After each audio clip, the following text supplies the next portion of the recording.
sejak tanggal 21 Februari berada di pemerintahan Kabinet Indonesia Maju. Bapak Ibu, pada tanggal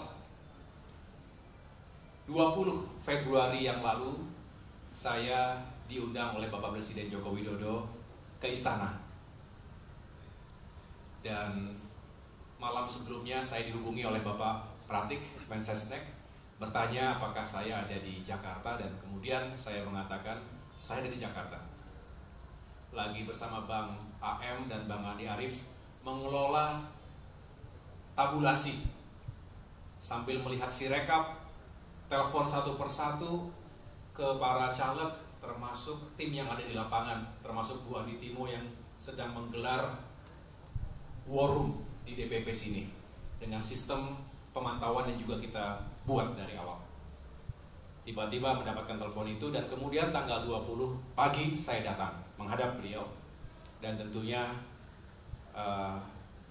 beliau menyampaikan secara langsung ketika itu untuk mengajak Partai Demokrat bergabung ke pemerintahan dan memberikan amanah kepada saya sebagai Menteri ATR dan BPN. Sesuatu yang cukup mengejutkan pastinya bagi kader yang masih sibuk mengawal suara. Karena kita menduga bahwa sampai dengan 20 Maret rasa-rasanya tidak ada dinamika politik yang terjadi di tingkat pusat. Tetapi itulah jalannya, itulah jalan Tuhan. Dan kemudian ketika ditanya, ya saya tentu menjawab kami siap, terima kasih atas kepercayaannya. Karena dengan demikian Demokrat bisa kembali berperan bersama pemerintah. Inilah yang dari awal kita perjuangkan. Betul Bapak Ibu sekalian? Kita memperjuangkan untuk bisa berperan kembali di pemerintahan. Jadi secara de jure dan de facto hari ini Demokrat sejak tanggal 21 Februari berada di pemerintahan Kabinet Indonesia Maju. Setelah 9 tahun 4 bulan kurang lebih berada di luar pemerintahan. Betul ya?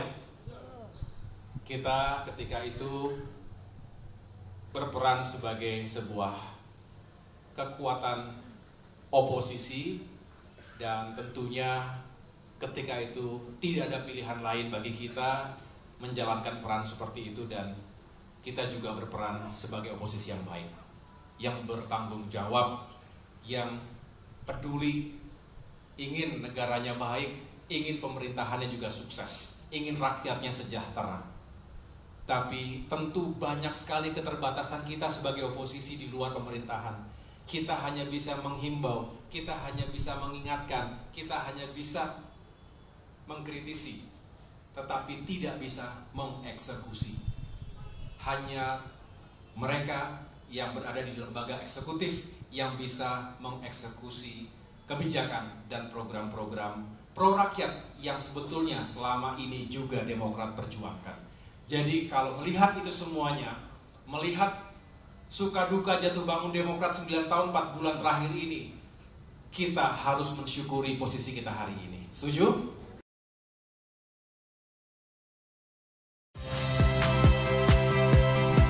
Saya Liviana Cerlisa. Saksikan program-program Kompas TV di siaran digital, pay TV, dan media streaming lainnya.